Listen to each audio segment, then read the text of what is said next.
Halo semua, selamat datang di Sebelah Mata. Nama gue Bondan dan gue akan nemenin kalian dalam beberapa menit ke depan untuk bahas kisah yang menarik. Kita tahu bahwa Amerika sebagai negara superpower, adidaya dan sebagainya lah. Tapi kali ini kita ingin lihat sisi lain dari kondisi Amerika. Kalau dilihat dari berita atau di film-film sana, Amerika ini digambarkan sebagai negara yang megah dan cukup rapi ya. Jalanannya bersih, nggak ada jalanan bolong-bolong kayak di Jakarta.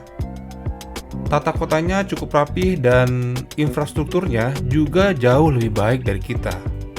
Nggak ada tuh kabel listrik yang semrawut sampai tiang listrik yang nunduk. Atau gali-galian tanah yang cukup sering kita lihat yang lumayan ganggu. Ya, secara infrastruktur bisa dikatakan cukup mature lah menurut gue. Seperti contoh di New York, kota dengan gedung-gedung pencakar langit, jalanan yang bersih, semua terlihat tertata rapi.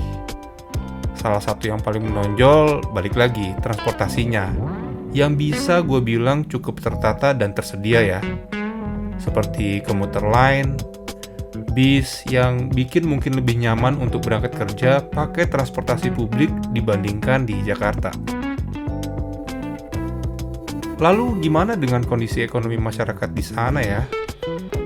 Kita lihat orang-orang di sana cukup berada dari kita. Sekilas cukup relatif lebih tinggi dari negara kita. Kalau kita bandingkan pendapatan per kapitanya, Amerika memiliki pendapatan per kapita sekitar 61.000 US dollar. Lalu dibandingkan dengan Indonesia, hanya 3.800-an. Ini tercatat di akhir 2021 ya. Dan cukup jomplang ya angkanya. Tapi Amerika terlepas infrastrukturnya sudah terbilang lengkap dan pendapatan per kapitanya tinggi, ini tidak terlepas dari masalah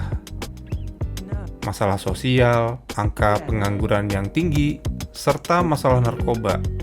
Dan masalah lain yang dihadapi Amerika adalah tunawisma yang cukup banyak kita jumpai di belahan negara ini. Diulas di channel Fake News yang direkam di Maret 2022 lalu, kita bisa lihat kondisi tunawisma di negara ini bisa dikatakan cukup menyedihkan, menurut gue setidaknya. Gue mengatakan ini bukan berarti kondisi kita lebih baik ya. Banyak juga kita lihat di pinggiran Jakarta tunawisma di jalan-jalan dan di lampu merah. Dan gue cukup prihatin. Tapi cuman ingin menekankan di video kali ini kita lihat dari sisi Amerika sana ya. Oke, balik lagi ke videonya. Bisa dilihat kondisinya cukup miris ya. Banyak terlihat di pinggir jalan dan lampu merah, dan ada yang tinggal di mobil, hingga di bawah jembatan, bahkan sampai kehujanan. Dan kalian bisa lihat banyak tunawisma yang tulis minta pertolongan dari makanan sampai baju hangat. Dan di sana kalau kamu perhatiin, banyak tunawisma yang bawa troli nih untuk bawa barang-barang mereka. Tapi ini bukan tanpa alasan. Karena kondisi cuaca di sana cukup dingin. Mereka bawa banyak perlengkapan terutama pada kondisi musim salju, karena di musim salju suhu di luar bisa mencapai minus 30 derajat Celcius. Bisa kebayang dong dinginnya kayak gimana. Itulah kenapa banyak tunawisma di sana yang bawa troli untuk bawa perlengkapan mereka untuk bertahan hidup. Kondisi lain yang mengenaskan diulas di channel YouTube Kim Gary yang direkam di tahun 2021 nih. Banyak tunawisma yang ketergantungan obat-obatan. Lokasi di video tersebut di Philadelphia, khususnya di Jalan Kensington. Lokasinya ini nggak jauh dari kota New York. Bisa kita lihat masalah yang mereka hadapi kalau menurut gua cukup berat ya. Kalau kalian lihat di sepanjang jalan banyak banget orang dengan kondisi cukup mengenaskan. Jalanannya juga cukup kotor kalau dibandingkan dengan kota yang lain. Sampah di mana-mana. Dan secara terang-terangan orang yang terpengaruh obat-obatan di pinggir jalan itu kayak cuek aja gitu. Seperti ini sudah menjadi hal yang umum dilihat di sana. Orang jalan, lewat, kayak udah biasa gitu. Kalau kita perhatiin sejenak, lokasi ini seperti terlihat di bawah jembatan kereta api ya, atau mungkin flyover lah. Kalau dibandingkan di Jakarta, menurut gua kita harus bersyukur negara kita jauh lebih baik dari di sana. Nah, kondisi ini juga diakibatkan karena banyaknya jumlah tunawisma dan pecandu obat-obatan yang ada di jalanan. Dan jalan Kensington ini sudah cukup terkenal di Amerika sampai-sampai disebut sebagai Zombieland. Tapi kondisi ini tidak dilepaskan oleh kondisi ekonomi yang terjadi di sana ya. Kalau kamu ingat zaman housing bubble di tahun 2008 yang sempat dibuat filmnya yaitu The Big Short. Di mana runtuhnya pasar perumahan yang hampir 10 juta orang diungsikan karena meningkatnya pengangguran dan banyak yang kehilangan rumahnya.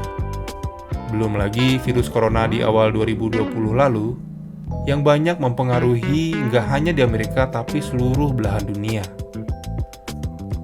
Kondisi ekonomi Amerika diberitakan secara ekonomi cukup jatuh ya. Dan dibandingkan dengan kondisi sebelumnya, jatuhnya ini sejauh 32,9% yang tercatat di kuartal 2 2020 lalu. Meskipun sempat naik sejauh 6,9% di tahun 2021 lalu, namun efek dari jatuhnya ekonomi di Amerika di tahun-tahun sebelumnya membuat banyak masyarakat Amerika yang jatuh dan tidak bisa kembali, serta terjerat ketergantungan obat-obatan. Gimana teman-teman? Semoga video kali ini memberikan informasi yang bermanfaat ya buat kalian. Dan balik lagi nih, bila kita bandingkan dengan negara kita, menurut gue pribadi, kondisi kita cukup lebih baik daripada Amerika. Nah, kalau menurut kalian gimana? Komen di kolom komentar ya. Ya, besarnya suatu negara pasti tidak dilepaskan oleh masalah, itu sudah pasti. Namun, menjaga budaya yang baik dan toleransi, serta pendidikan dari rumah dan agama, menurut gue itu yang akan membentuk negara kita lebih baik. Dibandingkan Amerika, meskipun ekonomi kita masih jauh dari Amerika, tapi ya balik lagi, menurut gue Indonesia lebih baik.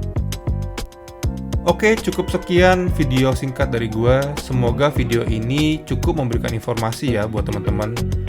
Jangan lupa subscribe dan like videonya ya kalau kalian suka. Dan sampai jumpa di video selanjutnya. Ciao!